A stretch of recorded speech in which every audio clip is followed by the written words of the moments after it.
Marcus was 28, working as a project manager in Atlanta, and like a lot of people, he kept seeing crypto all over his social media feed. Bitcoin, Ethereum, Dogecoin. His coworker was apparently making a killing, so Marcus put $2,000 in, and 6 months later, it was worth $600. He was ready to swear off crypto forever, but instead, he decided to actually learn how it works, and what he discovered changed how he thought about money, risk, and his entire investment strategy. That's exactly what we're going to break down today. Before we get to what Marcus did next, let's answer the basic question. What exactly is cryptocurrency?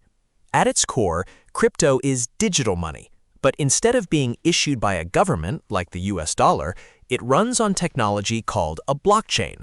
Think of a blockchain as a public ledger that thousands of computers around the world maintain simultaneously. No single bank or government controls it. Bitcoin, launched in 2009, was the first. Today, there are over 20,000 different cryptocurrencies, from Ethereum to Solana, to some that were literally created as jokes. Not all of them are worth your attention or your money.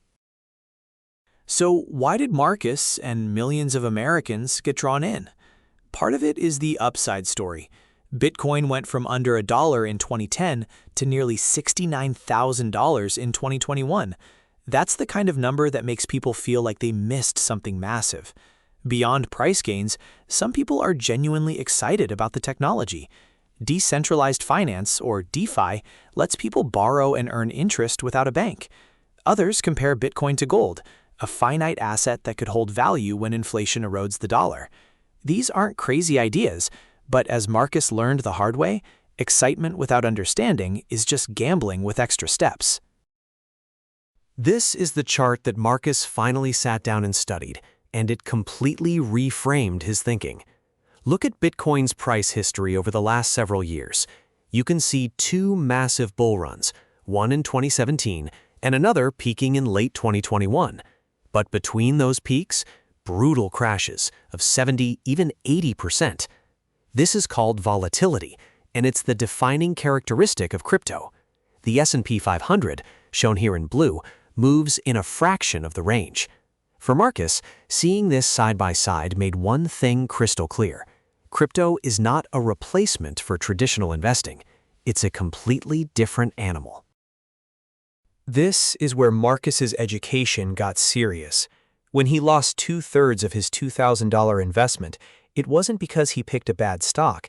It was because he didn't understand the risk profile of what he was buying. Let's be direct. Crypto has no FDIC insurance. If an exchange gets hacked, and several major ones have, your money can be gone with zero recourse. Remember the collapse of FTX in 2022. Billions of dollars in customer funds vanished. Beyond that, regulators at the SEC are still working out how to classify and govern crypto. All investments carry risk, but crypto carries risks that most traditional investments simply don't have. Here's the number that made Marcus put down his phone and rethink everything: 73%. That's the average peak-to-trough decline Bitcoin has experienced across its major bear markets, according to historical price data. To put that in dollar terms, if you invested $10,000 at a Bitcoin peak, you could be sitting on just $2,700 at the bottom. Most people panic and sell right there, locking in that loss permanently. This isn't meant to scare you away from crypto entirely. It's meant to make sure that if you invest in it, you go in with your eyes wide open, and only with money you can genuinely afford to lose. After learning about the risks, Marcus asked a smart question. How does crypto actually compare to other investments over time? This chart shows annualized returns and volatility across major asset classes over the past decade. Crypto, specifically Bitcoin, has delivered the highest raw returns, but look at that volatility bar. It dwarfs everything else.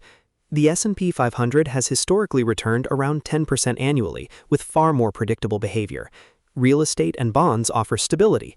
The takeaway isn't that one is better, it's that each asset serves a different role. A smart portfolio considers all of them. So Marcus came to the practical question. If crypto belongs in a portfolio at all, how much? This is where many financial experts find common ground. The general guidance you'll hear from advisors is to limit crypto to somewhere between 1 and 5% of your total portfolio if you choose to include it at all. That way, even a devastating 80% crash in crypto only dents your overall net worth slightly. Marcus also learned to build his foundation first. Max out your 401k match, fund an emergency account, invest in broad index funds. Then, and only then, consider a small, eyes-open position in crypto. Never use rent money, emergency funds, or debt to buy crypto. After losing $1,400, Marcus rebuilt his financial plan from the ground up, and this time with a strategy. He started by making sure he was capturing his full 401k employer match.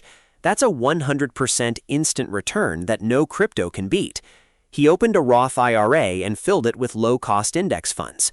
Only after those foundations were solid did he re-enter crypto, this time with just 3% of his portfolio in Bitcoin and Ethereum. And he made one critical behavioral rule for himself: no checking prices every day. Emotional trading is where most crypto investors lose. Patience and a clear allocation plan are what protect you. Here's a number worth knowing. An estimated 52 million Americans owned some form of cryptocurrency as of 2024, according to survey data from various financial research firms. That's roughly 1 in 5 adults. Spot Bitcoin ETFs were approved by the SEC in January 2024, making it easier than ever for everyday investors to get exposure through their brokerage accounts without holding crypto directly. This signals that crypto is becoming part of the mainstream financial conversation. But mainstream doesn't mean risk-free. More accessibility means more people need more education, which is exactly why we made this video. Today, Marcus is in a much better place, financially and emotionally. His 401k is growing, his Roth IRA is funded with index funds, and his small Bitcoin allocation has actually recovered and grown. He didn't get rich overnight, and he doesn't check prices every hour anymore. He got educated. Crypto is real. It has genuine use cases, and it's becoming part of the financial mainstream. But it is volatile, uninsured, and risky in ways that traditional investments are not. The smartest move is to build your financial foundation first. Emergency fund, employer match, index funds, and only then consider crypto as a small intentional slice. For educational purposes only, always consult a licensed financial advisor for your specific situation. This video is for educational purposes only and does not constitute financial advice. Cryptocurrency investments involve substantial risk, including the potential loss of your entire investment. Always consult a licensed financial advisor before making investment decisions. Past performance does not guarantee future